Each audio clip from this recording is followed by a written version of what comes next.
आप सबको प्रभु यीशु मसीह के मीठे और मधुर नाम में जय मसीह की। प्रभु का धन्यवाद हो आज की सुंदर शाम के लिए कि परमेश्वर ने हमारे जीवन में एक नया वर्ष, एक नया साल और इस नए पल में हमें लेके आया परमेश्वर।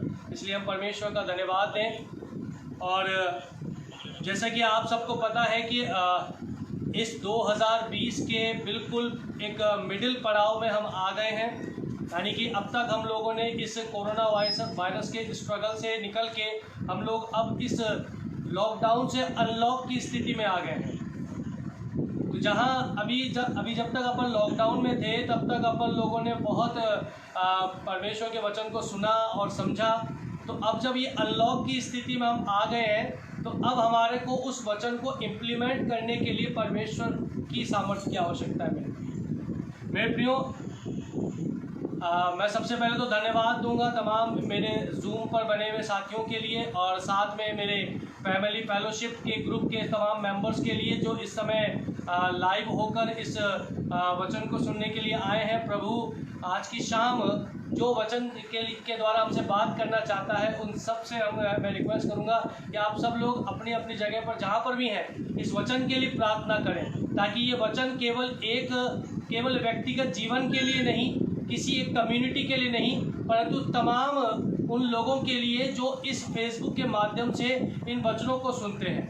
तो हम परमेश्वर से यही रिक्वेस्ट करेंगे कि जितने भी लोग इस वचन को सुने, चाहे वो जाति हो चाहे वो अन्य जाति हो, हर एक के पास सिर्फ एक बार यीशु मसीह का नाम ज़रूर पहुँचे। और आपकी और मेरी ज़िंदगी की जो दौड़ है ना मेरे प्रियो, वो दौड़ का कारण भी, मकसद भी यही है कि हर एक व्यक्ति तक यीशु मसीह का नाम पहुँचे और हर एक व्यक्ति यीशु मसीह के नाम का अंगीकार करे। क्योंकि वचन भी कहता है कि इस आसमान के नीचे और पृथ्वी के ऊपर और कोई नाम नहीं है जो हमें उद्धार दिला सकता है। केवल एक ही नाम है और वो नाम है यीशु मसीह का नाम। तो परमेश्वर करे कि ये इन दिनों में जब हम लोग इस वर्चुअल मीटिंग्स को कर रहे हैं या फिर फेसबुक लाइव्स के ऊपर जा के हम लोग परमेश्वर के वचन को स्प्रेड कर रहे हैं, वर्ड ऑफ गॉड शेयर कर रहे हैं, तो हम ज़्यादा से ज़्यादा हमारे अन्य जातियों के भाइयों और बहनों तक भी इस वचन को पहुँचाएँ, ताकि उन लोगों को भी परमेश्वर के बारे में, जीवित परमेश्वर के बारे में और यीशु मसीह के विषय में पता चले। क्योंकि अभी जैसे एक मीटिंग मैंने अटेंड करी थी, उस मीटिंग के अंदर वो बता रहे थे कि इस पूरी ग्लोबल में पूरी पृथ्वी पे सिर्फ 5% लोग ऐसे रह गए हैं जिनके पास अभी तक यीशु मसीह का नाम नहीं पहुंचा, यानी अभी तक वो यीशु मसीह का नाम तक भी नहीं जानते। तो प्रभु का हम धन्यवाद दें इस सोशल मीडिया का कि ये एक माध्यम है जहाँ पर हम परमेश्वर के वचन को प्रचार करके उन 5% लोगों तक भी अगर यीशु मसीह के नाम को पहुंचा सकें तो परमेश्वर की जो दौड़ हम दौड़ रहे हैं ना मेरे प्रियो, हम शायद उस दौड़ में सफल हो जाएंगे। तो प्रभु का धन्यवाद हो आज की शाम के लिए। चलिए हम परमेश्वर के वचन में आते हैं। आज एक जगह से पढ़ा गया उत्पत्ति, उसका 34वां अध्याय और उसकी 1 आयत से लेकर 25 आयत तक। मेरे प्रियो, आज जो ये वचन पढ़ा गया उत्पत्ति उसका 34वां अध्याय उसकी 1 आयत से, praise the Lord, praise the Lord, hallelujah, hallelujah, praise the Lord. उत्पत्ति 34 और उसका 34वां अध्याय और उसकी 1 से लेकर 25वीं आयत तक जो विषय हमारे बीच में लिया गया है मेरे प्रियो, वो विषय है प्रतिशोध। आज की शाम जिस विषय के ऊपर हम लोग कुछ देर मनन करेंगे वो विषय है प्रतिशोध। प्रतिशोध को अगर मैं इंग्लिश में कहूँ तो प्रतिशोध का अर्थ होता है रिवेंज, या एक दूसरे हिंदी शाब्दिक अर्थ में जाएं तो प्रतिशोध का एक हिंदी का शाब्दिक अर्थ है बदला लेना। जब मैं इस विषय के ऊपर डिस्कस कर रहा था हमारे परिवार के कुछ लोगों के साथ में, और साथ में जब मैं इसके ऊपर मनन कर रहा था तब मैंने सोचा कि प्रतिशोध की परिभाषा क्या है, what is the meaning of revenge, क्या होता है प्रतिशोध।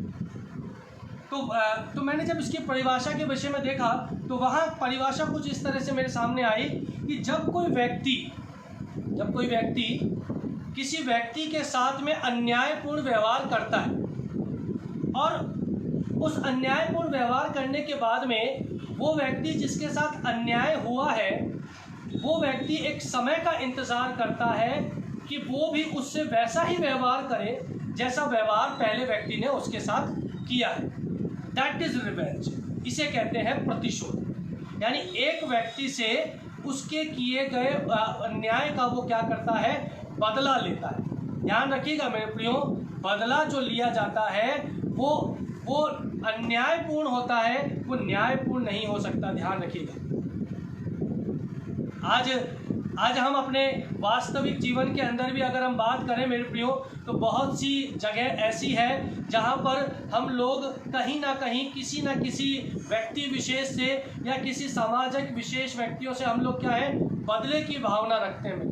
और जो आज का विषय हमारे बीच में लिया गया, जहाँ से पढ़ा गया उत्पत्ति, उसका पहला अध्याय और उसकी 25वीं आयत, उत्पत्ति 34 उसकी पहली आयत से 25वीं आयत तक, वहाँ हम देखने पाते हैं मेरे प्रियो कि यहाँ पर हम देखते हैं पहली आयत में लिखा है कि एक दिन लिया की बेटी दीना जो याकूब से उत्पन्न हुई थी, उस देश की लड़कियों से भेंट करने को निकली। तब उस देश के प्रधान हित्वी हमोर के पुत्र शकेम ने उसे देखा और उसे ले जाकर उसके साथ कुकर्म करके उसे भ्रष्ट कर डाला। मेरे प्रियो, नीति वचन उसका 27वां अध्याय और उसकी अगर हम चौथी आयत को देखें तो नीति वचन उसका 27वां अध्याय और उसकी चौथी आयत कहती है कि क्रोध तो क्रूर और प्रकोप धारा के समान होता है, परंतु जब कोई जल उठता है। देखिए मेरे पे यहाँ परमेश्वर का जो दास है बहुत ही एक विशेष बात हमें बताना चाह रहा है कि जब कोई जल उठता है तब कौन ठहर सकता है। यानी कि जल उठने का मतलब हो गया जेलसी, जलन की भावना।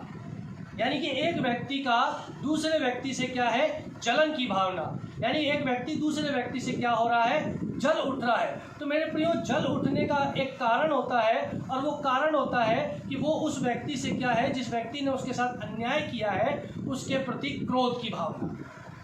यानी जब तक क्रोध नहीं होगा तब तक प्रतिशोध नहीं होगा मेरे। यानी अगर किसी के साथ अगर हमें रिवेंज ले रहे हैं, अगर हम किसी से प्रतिशोध लेने जा रहे हैं, तो उससे पहले हमारे मन में उसके प्रति कहीं ना कहीं एक क्रोध की भावना हो। और हमारा बाइबल का परमेश्वर कहता है कि क्रोध परमेश्वर के वचन का निर्वाह नहीं करता। जहाँ क्रोध होता है वहाँ परमेश्वर के वचन का निर्वाह नहीं होता मेरे। और यहाँ पर इस उत्पत्ति 34वें अध्याय में हम कुछ इसी प्रकार की एक कैरेक्टर को हम देख रहे हैं मेरे को। यहाँ पर जो हमोर का पुत्र था शकेम, उसने लिया की बेटी यानी याकूब की जो बेटी थी दीना, उसके ऊपर जब उसकी नज़र पड़ी तो उसने उसे देखकर उसके साथ कुकर्म किया और कुकर्म करके उसे भ्रष्ट कर दिया। मेरे प्रियो, आज की जनरल नॉलेज में जिसे हम कहते हैं दैट इज़ द रेप, कि ये क्या है, एक रेप है।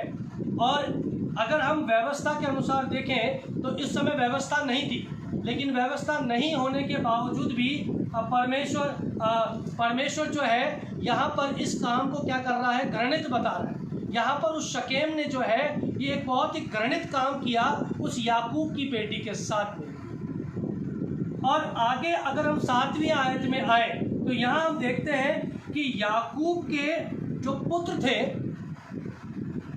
उन पुत्रों ने जब ये इस विषय को सुना कि उनकी बहन के साथ में कि शकेम ने व्यभिचार कर दिया है, कुकर्म कर दिया है उसके साथ में, तो यहाँ लिखा है कि जब याकूब के पुत्र ये सुनते ही मैदान से बहुत उदास और क्रोधित होकर आए।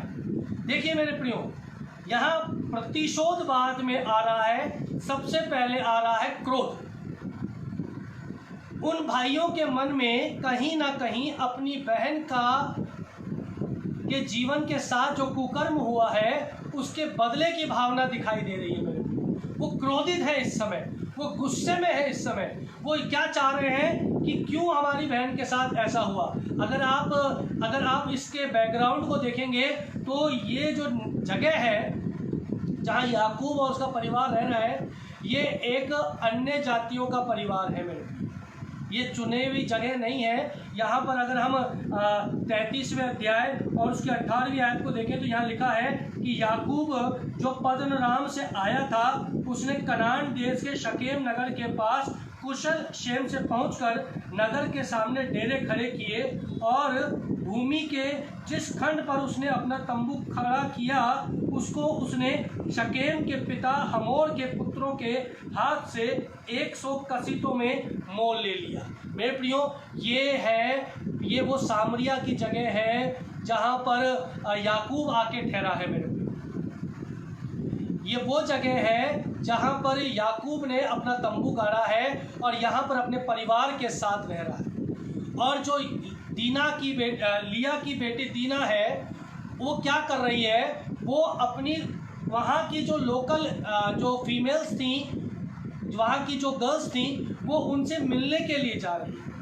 और जब वो उनसे मिलने जा रही है तो इसी रास्ते में हमोर का जो बेटा शकेम है उसकी निगाह क्या होती है, उस दीना पे पड़ती है और उसके मन में उसके साथ कुकर्म करने की भावना उसके दिमाग में भर जाती है।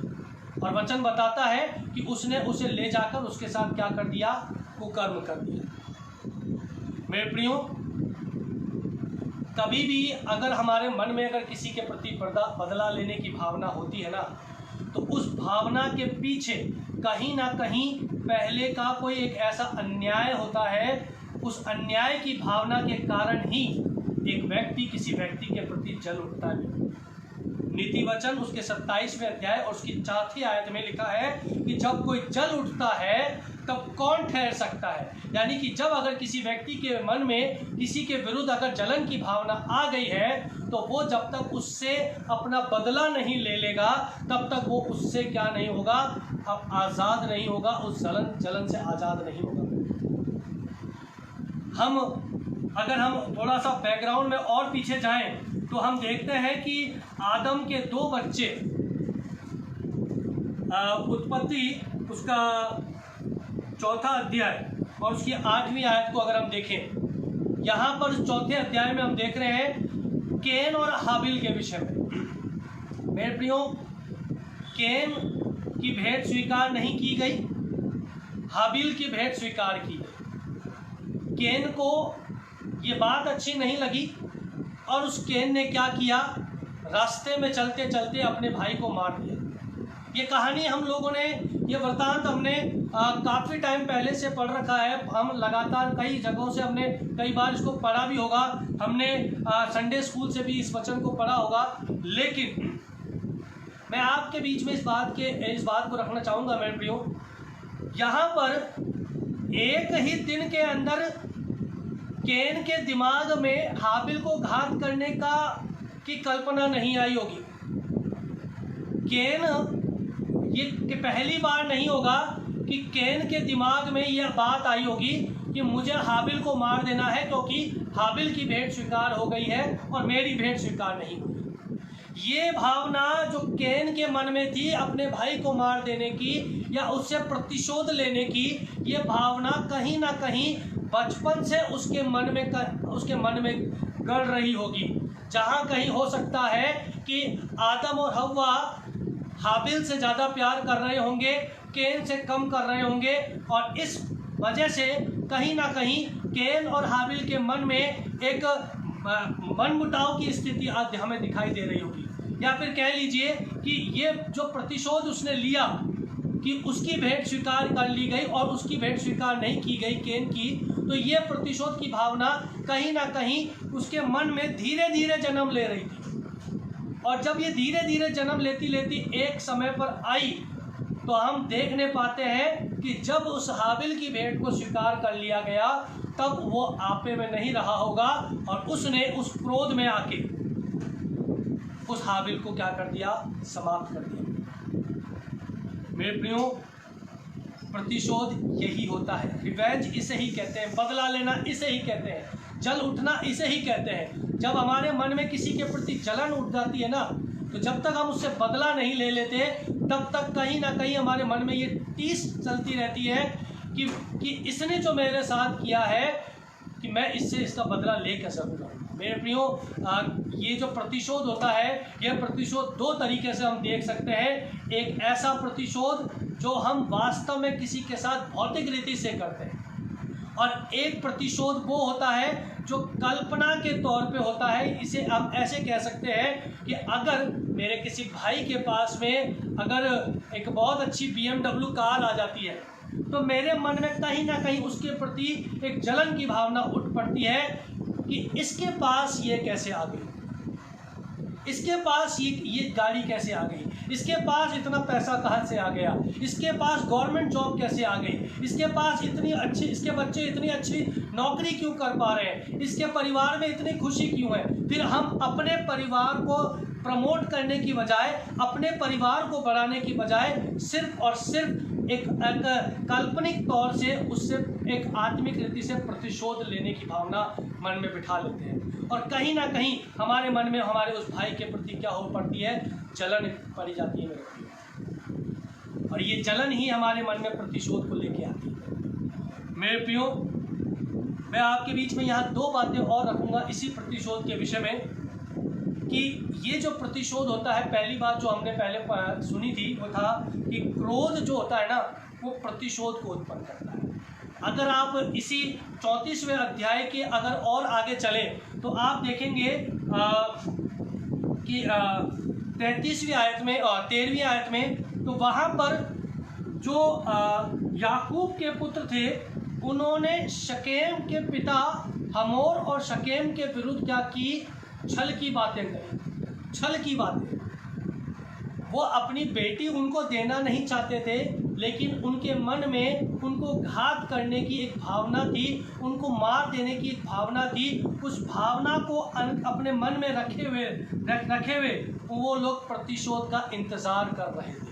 वो अपने रिवेंज को लेने का, अपनी जलन को ख़त्म करने के लिए इंतज़ार कर रहे थे, और उन्होंने इस इंतज़ार के लिए क्या किया, उन्होंने एक छल गढ़ा, उन्होंने एक झूठ गढ़ा, उन्होंने एक ऐसी बात गढ़ी जो हमें वचन में देखने को मिलती है। उन्होंने कहा शकेम और हमोर से कि अगर तेरे सारे लोग भी खतना कर लेंगे तो हम अपनी बेटियां तुम्हारे साथ ब्याह देंगे, और तुम्हारी बेटियों को हम अपने यहाँ ब्याह लेंगे, क्योंकि तुम्हारे और हमारे बीच में जो डिफरेंस है वो खतना का डिफरेंस है। और हम देखने पाते हैं कि शकेम जो था, हमोर और शकेम ने अपने लोगों में जाकर इस बात का प्रचार भी किया कि हम लोग जाकर क्या करें, हम लोग भी खतना करा लें, ताकि उस खतना की वजह से हम लोग अपनी बेटियां, गाय, भेड़, बैल, बकरियां उनके साथ में शेयर कर सकें। और ऐसा उन्होंने किया भी। लेकिन इतना करने के बाद भी जो याकूब के बेटे थे शिमोन और लेवी, अगर हम उत्पत्ति 34 और उसकी 25वीं आयत को देखें तो वहाँ लिखा है कि तीसरे दिन जब वे लोग पीड़ित पड़े थे का मतलब था कि जब उनका खतना किया गया, तो खतना करने के बाद का ये घटना है कि जब वे लोग पीड़ित पड़े थे, तब ऐसा हुआ कि शिमोन और लेवी नामक याकूब के दो पुत्रों ने, जो दीना के भाई थे, अपनी अपनी तलवार से उस नगर में निधड़क घुसकर सब पुरुषों को घात कर दिया। मेरे प्रियो, उन्होंने अपने प्रतिशोध को ले लिया, उन्होंने अपना रिवेंज पूरा कर लिया, उन्होंने अपनी जलन को कम कर दिया। 26वें आयत में लिखा है कि उन्होंने हमोर और शकेम को भी क्या कर दिया, अपनी तलवार से मार दिया। और मार ही नहीं दिया, साथ ही साथ उन्होंने उनकी भेड़ बकरियों को भी क्या कर लिया, लूट लिया। और आगे आप देखेंगे तो वहाँ लिखा है कि याकूब जो था वो याकूब कहता है 34वें की 29वीं आयत में, तब याकूब ने शिमोन और लेवी से कहा कि तुमने जो इस देश के निवासी कनानियों परिज्यों के मन में मेरे प्रति घृणा उत्पन्न कराई है, इससे तुमने मुझे संकट में डाल दिया है। मेरे प्रियो, जब हम किसी से प्रतिशोध लेने की बात करते हैं ना, तब हमारे मन में उस प्रतिशोध की भावना के कारण हम ये भूल जाते हैं कि उसका अंत क्या होगा। हम अंत की कल्पना तो छोड़ देते हैं, उस अंत में हमारे साथ क्या होने वाला है हम ये तो भूल जाते हैं, लेकिन मन में बस एक ही बात चलती है कि मैं इसको कैसे घात करूँगा, मैं इस व्यक्ति को कैसे डाउन करूं, मैं कैसे इस व्यक्ति को गिराऊं, कैसे मैं इससे अपना जो इसने मेरे साथ अन्याय किया है मैं इसका प्रतिशोध लूं। और यहाँ इस 34 अध्याय के अंदर हम कुछ यही देखते हैं मेरे प्रियो। आज के समय में भी आपके और मेरे जीवन में यही प्रतिशोध की भावना कहीं ना कहीं दिखाई देती है। हम भी कहीं ना कहीं शारीरिक रीति से, आत्मिक रीति से, भौतिक रीति से, पारिवारिक रीति से, सामाजिक रीति से प्रतिशोध में जल रहे हैं मेरे कि मेरे साथ ये क्यों हो रहा है, मेरे साथ उसने ये बुरा क्यों किया, मेरे साथ ही उसने ये क्यों किया, मैंने तो उसका कुछ नहीं बिगाड़ा था लेकिन उसने मेरे साथ ये क्यों किया। लेकिन मेरे प्रियो, परमेश्वर का वचन कहता है कि जब क्रोध जो है ना, क्रोध कभी भी परमेश्वर के वचन का निर्वाह नहीं कर सकता। अभी हमारे बीच में पढ़ा गया था कि भजन संहिता उसका पहला अध्याय, अभी हम लोगों ने पढ़ा था भजन संहिता उसका पहला अध्याय, और उस भजन संहिता के पहले अध्याय में लिखा है कि क्या ही धन्य है वह पुरुष जो दुष्टों की युक्ति पर नहीं चलता। मेरे प्रियो, ये सब चीज़ें हमारे मन में क्यों आती हैं? ये मन में इसलिए आती है, ये इसलिए हमारे मन में आती है कि कहीं ना कहीं हम लोगों के जो रहन सहन का तरीका है वो कहीं ना कहीं दुष्टों के बीच में होता है। चाहे वो सोशल मीडिया पे दुष्टता की बातें देखना हो, चाहे वो व्यक्तिगत रीति से दुष्टों के बीच में रहना हो, कहीं ना कहीं हमारे मन में दुष्टता की भावनाओं को हम स्टोर करते रहते हैं, और उसी स्टोर की भावना के कारण, उसी स्टोरेज के कारण हमारे अंदर जो स्टोर होता है वही हम में से बाहर निकलता है।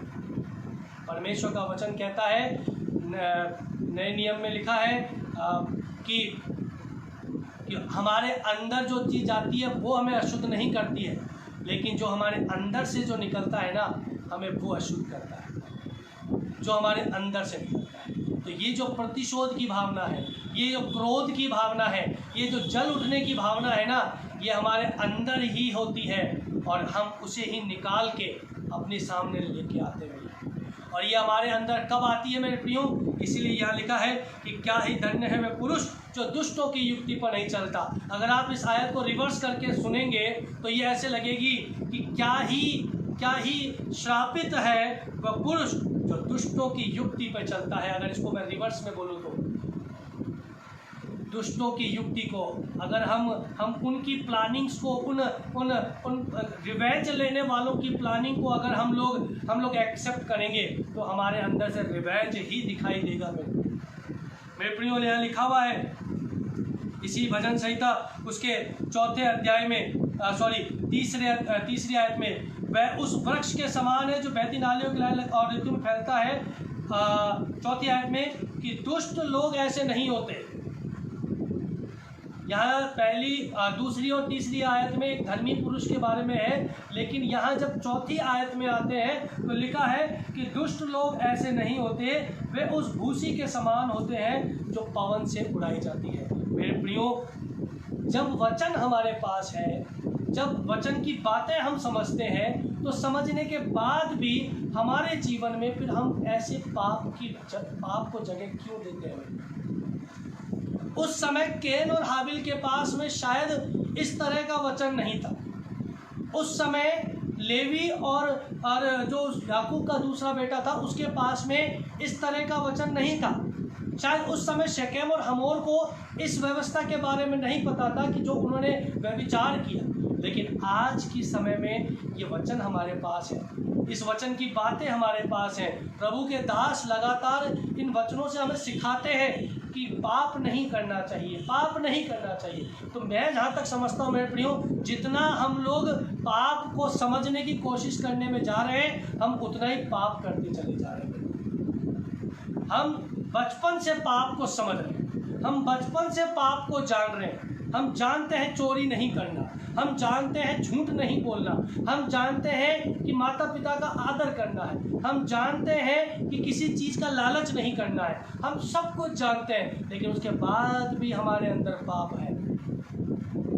फिर भी हम उसको नहीं छोड़ना चाहते, फिर भी हम उस पाप को त्यागना नहीं चाह रहे। क्यों मेरे प्रिय? इसका कारण यही है कि हम लोग, वचन कहता है ना कि हम लोगों ने इस बात को एक्सेप्ट कर लिया है कि हम तो गर्भ से ही पापी हैं। जब हम कहते हैं कि यीशु मसीह के जैसे बनो, तो लोग कहते हैं कि यीशु मसीह तो आत्मिक व्यक्ति था, यीशु मसीह तो पवित्र आत्मा युक्त व्यक्ति था, तो उसके जैसे हम कैसे जिए। लेकिन मेरे प्रियो, चलिए उसके जैसे तो नहीं, परंतु पतरस के जैसे, पौलुस के जैसा जीवन ही जीने की कोशिश करें, तो शायद हम लोग बहुत सी चीज़ों में आशीष पाएंगे।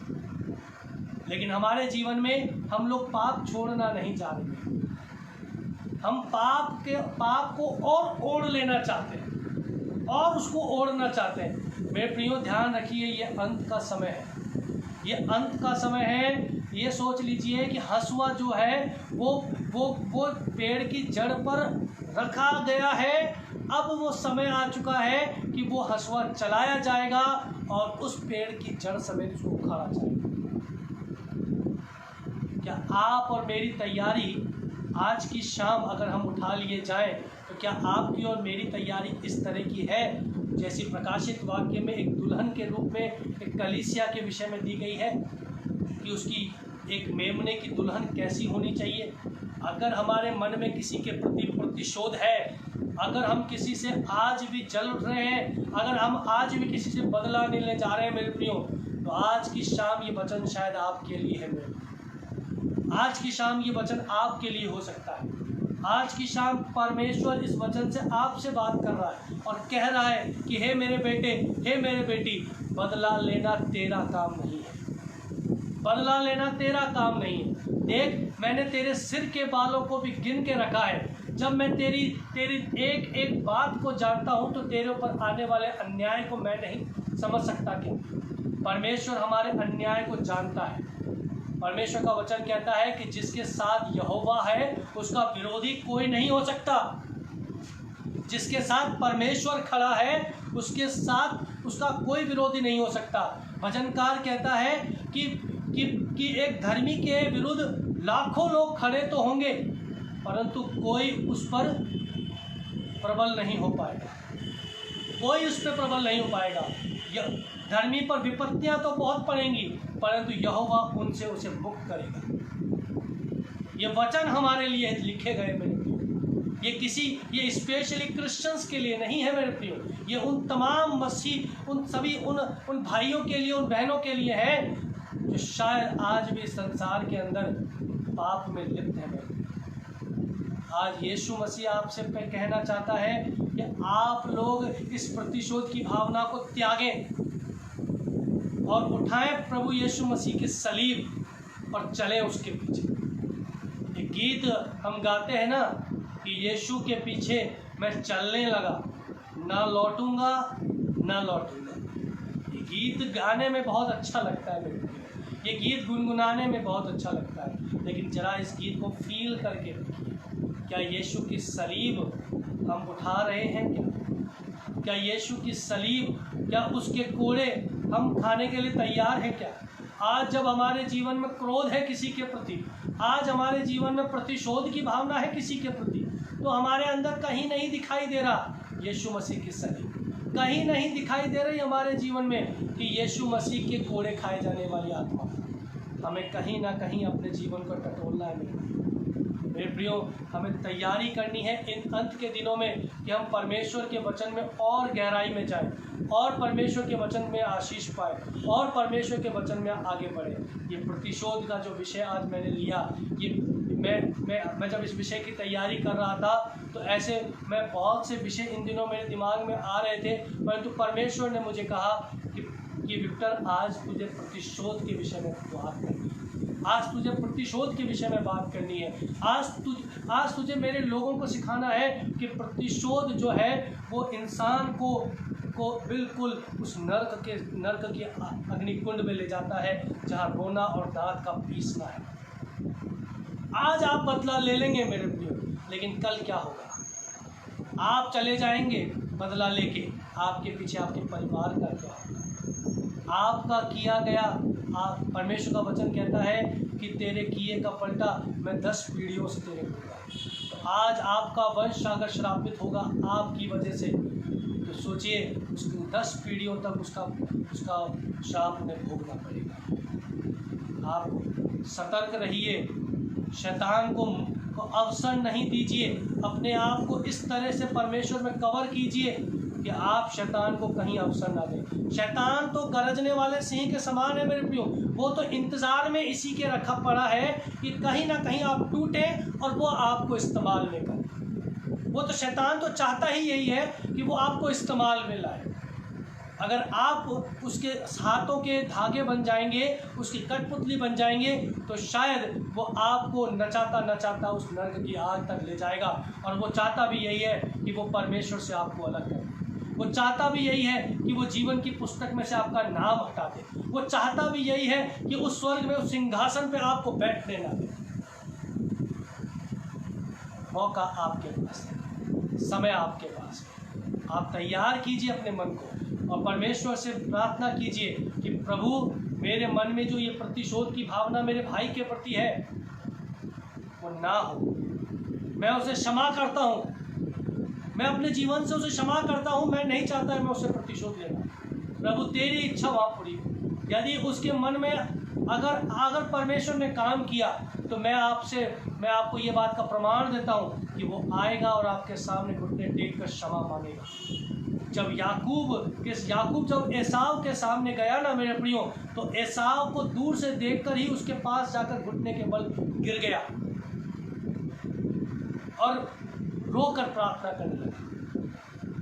मेरे प्रियो, बड़े से बड़े संकट से परमेश्वर निकालता है।